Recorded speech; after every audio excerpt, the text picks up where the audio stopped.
on, so I'm gonna show you how I make one of my favorite 15 to 20-minute meals.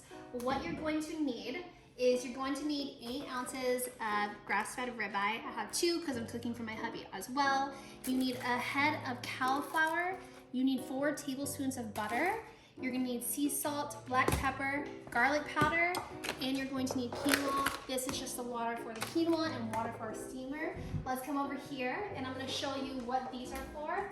So first we're going to steam our cauliflower in here. When it's done steaming, we're gonna put it in a blender, blend it up with the butter and the seasonings. That's it. Over here, you're going to need a pot, a small one, for the quinoa, and then you're going to need a large skillet or medium to sear your ribeye. So let's do it. Okay, first thing that we're going to do is we're gonna go ahead and knock out the things that are going to take the longest before we cook our ribeye, because that's gonna take the shortest amount of time.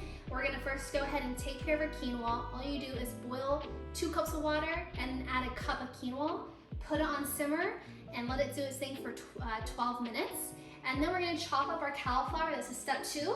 We're gonna put it in the steamer, let it do its thing, and then we're gonna move over to the steak. Okay, so let's go ahead and start step 1, the quinoa.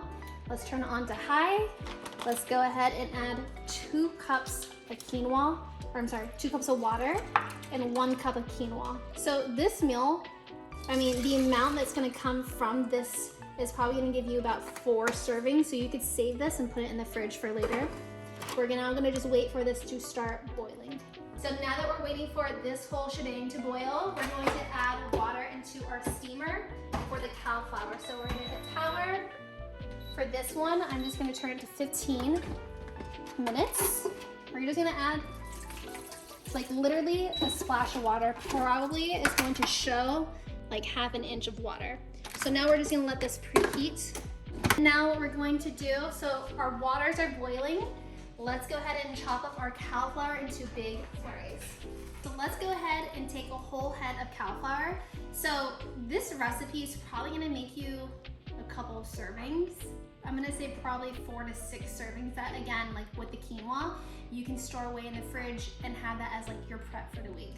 What you're going to do, take off this, I don't know what it's called right now, this stem. You're gonna take that off.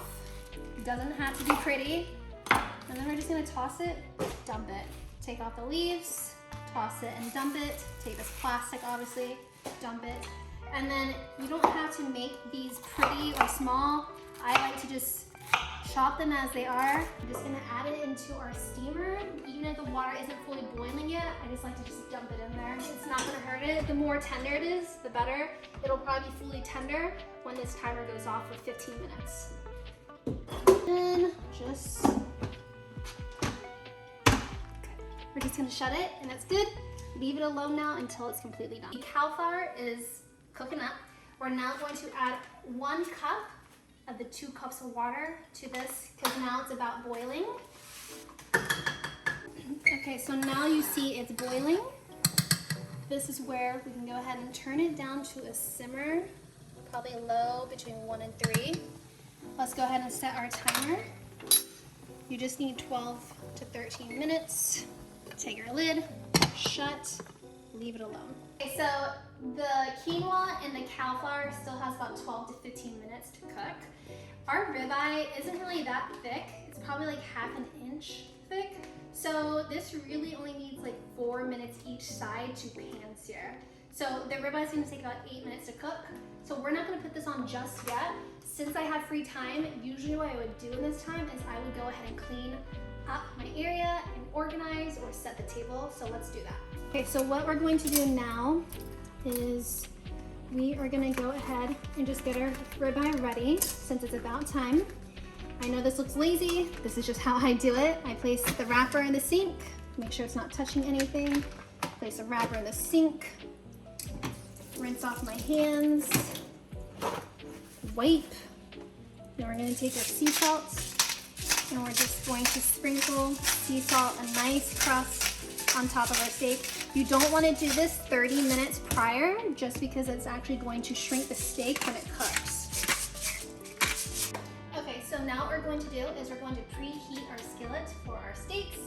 since it is now about time, there's 8 minutes left on the clock, this is perfect. I usually like to turn up the heat really high just to quickly preheat this. Just once you put the steak on, that is when I turn down the heat. The reason you want to turn down the heat to probably a 4 is just because if your skillet is really high up, the outer surface of the steak is going to get burned while the inside hasn't fully cooked yet, which is why you want to do slow and low, 4 minutes each side for half an inch of steak if you want it about medium to medium rare, which is what I like. Okay, so this is pretty hot. If you don't know, all you have to do is, that means it's ready. So let's go ahead and turn this down. We're going to turn the heat down to about a 3 to 4, so medium-low heat. We are then going to take our steaks and we're going to lay it flat down. If you want to add more flavor to this, you can add a little bit of butter. I would just be careful with how much butter you add, just because a serving, which is a tablespoon of butter, is pretty high calories. I'm not against having fats, but if you don't really need to add that many to a meal for flavor, don't do it. We just need just a little bit. So we're gonna add some butter, let it melt, do its thing, and then we're gonna take our ribeye, flat down.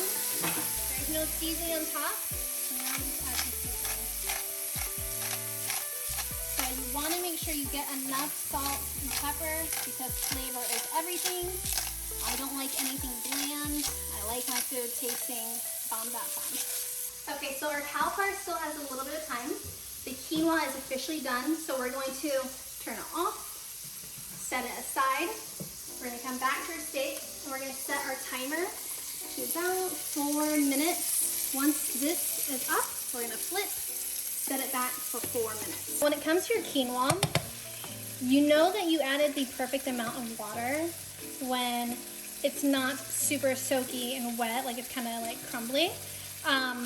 So usually the back of the label of the quinoa says to add 2 cups of water. Because of how mine usually works, I have to add a cup and 3/4 cup of water and then a cup of quinoa for it to be perfect consistency. As far as flavor goes, I like to add sea salt. So for the steak, you want the crust to be crusty and beautiful, brown and golden. So the steak is doing its thing. It's time to now pop the cauliflower into the blender, add butter, salt, pepper, and garlic powder. Blend up until it's a creamy consistency like mashed potatoes. We're gonna have to do this in batches just because the cauliflower probably won't all fit, plus you want it to blend properly. So we're just gonna add 2 tablespoons of butter to the amount that I just put in. So I'm gonna add 1, I'm gonna add 2. Make sure with the butter, a lot of people think that's 2 tablespoons. Honey, that's not 2 tablespoons, that's like 4 tablespoons, okay? Like, let's be realistic. So just be accurate, just again, because butter can be high calories. Nothing wrong if you can afford it. Let's put 2 tablespoons of butter in there.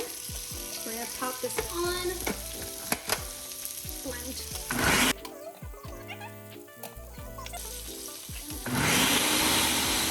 Okay, so our ribeye is about done. I like to take the sides, the beautiful fatty part that I love to eat. Just lay it flat down so that I can caramelize a little bit. Take our ribeye. I like to add aluminum foil to this so it can rest, and it allows the juices to really soak into the ribeye. You don't want to immediately cut this because all the juices will immediately run out, giving you a really tough and dry ribeye. So our mash is done. Because this makes a whole bunch, I like to again eat this throughout the week. And then we are going to add this into a container. Now when it's in the container, this is when I like to just add the salt and the pepper and the garlic powder. You want to be a bit more mindful when adding your seasonings, just because you don't want it to be too salty or too garlicky. So I always like to start with a little bit, and then I test taste, and if I need to add more salt or black pepper or garlic powder, I'll do so.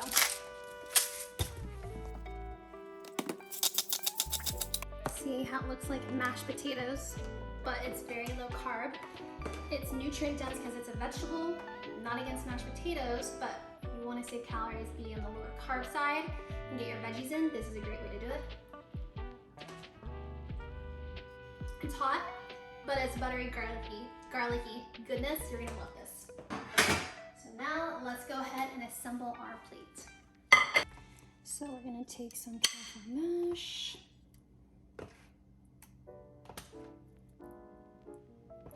And then we're gonna take some quinoa.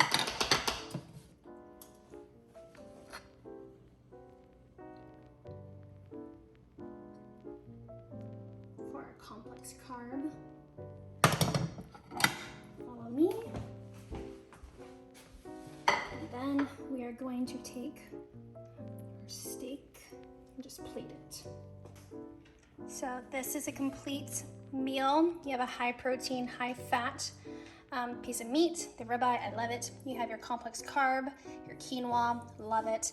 And you have your cauliflower mash, which is your veggie, nutrient dense. This is an amazing meal. If you have it, it'll probably keep you full for quite a while.